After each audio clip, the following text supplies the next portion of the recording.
Así es, pues chicos, entonces de esta forma estamos observando cómo se va a producir el ascenso al poder de Benito Mussolini, de ser prácticamente un fanático, un civil, un fanático con cualidades políticas, a llegar a ser nada más y nada menos que el brazo derecho del rey Víctor Manuel III.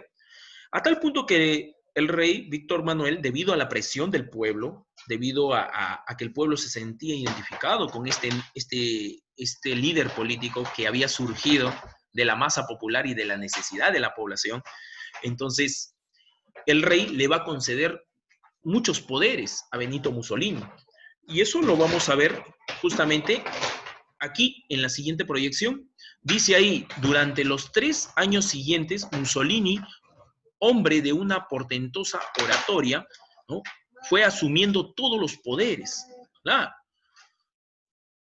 Poder ejecutivo bajo su control, el legislativo bajo su control, ¿no?, y aspiraba a quitarle el gobierno también al rey Víctor Manuel.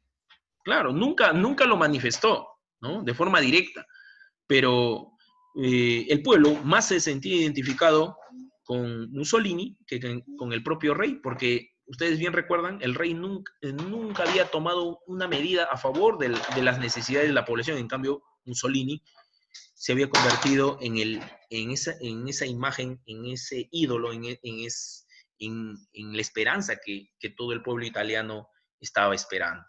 ¿Correcto? Entonces fue asumiendo todos los poderes, llegó a implantar una dictadura, ¿no?, siendo ministro, tomando muchas decisiones en sí, e inclusive, ¿no?, eh, casi el mismo poder compartido que tenía el propio rey, se presentó en sociedad como dictador vitalicio, que quiere decir que su cargo como ministro, como canciller, en aquellos tiempos se decía canciller, ¿no?, iba a ser, ¿no?, de por vida, hasta su muerte. Entonces, de esta forma, Benito Mussolini va a levantar de la crisis al pueblo italiano con medidas muy inteligentes. También instauró el saludo romano, ¿no?, ese saludo vertical con el brazo derecho, como pueden verlo en la parte de abajo, característico. Claro, es un saludo del ejército delegado de la historia del ejército romano en la Edad Antigua. Así es como se saludaban de forma castrense, ¿no?, los soldados romanos, y que fue aplicado en este momento como símbolo ¿de qué? De confianza en Mussolini, como símbolo de esperanza y de fe de que Italia iba a resurgir de la crisis hacia un punto más alto, hacia el desarrollo, que eso es lo que requería todo el pueblo. Ahora, este saludo como elemento distintivo de su formación política, ¿no?, también pronto se convirtió en un saludo obligatorio, ¿no?, símbolo del fascismo, y que también posteriormente lo va a utilizar Adolf Hitler, ¿no?, también en su época, ¿no?, en su gobierno, en la famosa Alemania nazi. Pero ¿de dónde son los orígenes? Justamente orígenes romanos, ¿no?, del legado de la antigua Roma. Es un saludo militar, ¿no?, símbolo de respeto, de fe, de confianza, ¿no?, hacia su líder. Ahora, en el año 1925, ya al año 1928, se van a aprobar leyes, ¿verdad? Rápidamente Mussolini manejaría muy bien el ámbito de las normas, de los decretos y de las leyes, ¿no? Leyes fascistísimas, como dice ahí, ¿no? Leyes de un cambio rotundo. Se cerró el parlamento, no iba a haber parlamento, ya que quien iba a tomar toda la decisión iba a ser Mussolini, que representaba al parlamento. Porque en su momento, ¿te acuerdas? Cuando él fue diputado, muchas de sus leyes que él proponía, el Congreso prácticamente hacía caso omiso. ¿Por qué? Porque él era un joven recién dentro de la vida política. Y ahora, como brazo derecho del rey, él tenía disposición, hacía y deshacía. Se disolvieron los sindicatos y partidos opositores. Claro, ¿te acuerdas los partidos socialistas que estaban incentivando a la violencia, a la revolución en el pueblo debido a la necesidad que estaba viviendo Italia? Sí. Prácticamente Mussolini cerró, persiguió a todos los partidos partidarios socialistas, comunistas, ¿no?, con el fin de exterminar esa plaga. Así era considerado por él. Se suprimieron las libertades individuales. ¿Qué quiere decir eso? Que toda norma, toda ley que implantaba Mussolini debía ser acatada a carta cabal, sin poner oposición, restricción. Entonces, palabra de Mussolini era palabra de Dios. A tal punto de que él fue catalogado, ¿no?, como el gran emperador de la Italia fascista, dejando de lado al propio rey Víctor Manuel III. Ahora, él fue catalogado con un sobrenombre llamado el Dux, que significa el líder, ¿no? Al igual que en su momento también vamos a hablar de Adolf Hitler, que él fue catalogado como el Führer, ¿no?, el César, el líder, el guía, ¿correcto? Claro, es el guía que va a conducir a Italia y en este caso Hitler a Alemania a un estrato nunca antes visto durante la Segunda Guerra Mundial. Así es, chicos. Entonces, ya en 1939, cuando estalla la Primera Guerra Mundial, fíjense, acá es donde se van a encontrar estos dos grandes personajes de la historia. ¿Mm?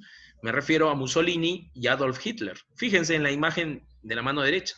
Claro, ellos van a formar el grupo del Eje, así se va a llamar. El grupo del Eje estaba conformado por tres países poderosos: Alemania nazi, Italia fascista y el Imperio japonés. Claro. Y entonces, en 1939 se aliaron Alemania con Italia, firmando el famoso Pacto de Acero, ¿no?, un pacto de muerte, el cual, ¿no?, va a ser un acuerdo de sangre. Hasta el último momento, ambas potencias se van a apoyar durante el proceso de la guerra, de la Segunda Guerra. Italia participó en la Segunda Guerra Mundial, así es, apoyando al grupo y a los intereses de Alemania nazi. Ahora, Mussolini organizó una fracasada invasión a Grecia. Claro, durante el transcurso de la guerra, y eso ya lo vamos a hablar en su momento, cuando nos toque desarrollar el proceso de la Segunda Guerra Mundial, ya no falta mucho, ¿no? Se organizó una fracasada invasión a Grecia, ¿no? El objetivo de Mussolini era expandir el territorio italiano, y justamente uno de los vecinos países de Italia es Grecia. Entonces, tomar Grecia y expandir el territorio. Tropas italianas y alemanas también fueron derrotadas en el norte de África, ¿no?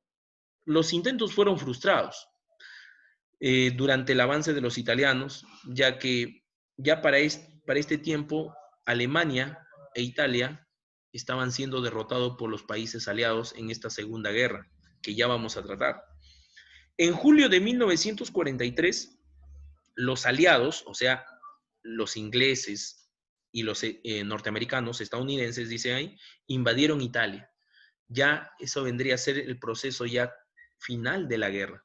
Italia fue el primer país en caer, ¿no?, de los tres que formaban parte del grupo del Eje, ¿no? Italia cae primero, segundo cae Alemania y por último cae el Imperio japonés, ya en la parte final de la Segunda Guerra Mundial, ¿correcto? Listo. Siguiente punto, ¿no? Estamos hablando toda la trascendencia de la vida de este personaje que cambió rotundamente el pensamiento de la población italiana y que llevó hasta lo más alto. Con el apoyo de Alemania, Mussolini organizó la República Social Italiana, ¿correcto? ¿Qué quiere decir? El gran imperio italiano, ¿no?, liderado por... Pero en 1945 fue capturado por los partisanos. ¿Quiénes eran partisanos? Es aquel grupo que había sido perseguido durante todo el gobierno de Mussolini cuando era primer ministro, los comunistas, los socialistas, pues los revolucionarios.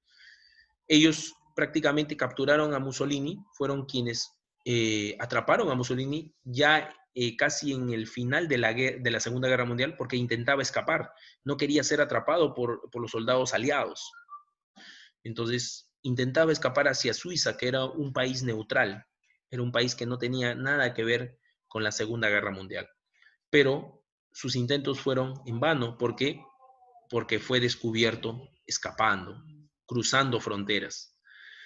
Y el 28 de abril del año 1945, Mussolini fue fusilado en la localidad de Dongo, que queda en Roma, ¿no?, junto a su amante Clara Petazzi. fue prácticamente el final, el deceso de este personaje que marcó un antes y un después, ¿no? Levantó a esa Italia caótica, crítica, que vivió en la década de los 20, sobre todo en el año 1929, cuando es la crisis económica mundial, y cómo cambia el pensamiento de la población hasta llevar a Italia a lo más alto, en tanto así que participa en la Segunda Guerra Mundial, y cómo se produce el deceso, ¿no? Debido a que el grupo al cual pertenecía en la guerra, ¿no?, fue subyugado, fue derrotado por los aliados en segunda ocasión, ¿no?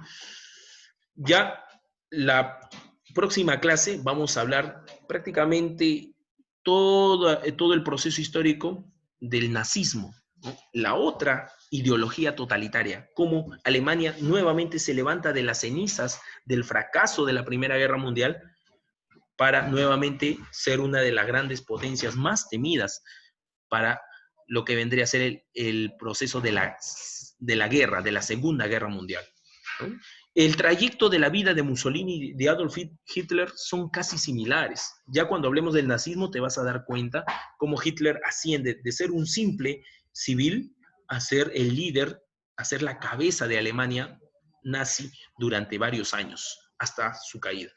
Es casi el mismo trayecto, es casi la misma historia, con algunas diferencias, ¿correcto? Entonces, de esta forma estamos culminando con la clase del día de hoy, justamente hablando de la primera ideología totalitaria que surge en Italia y cómo se genera un cambio rotundo en este país.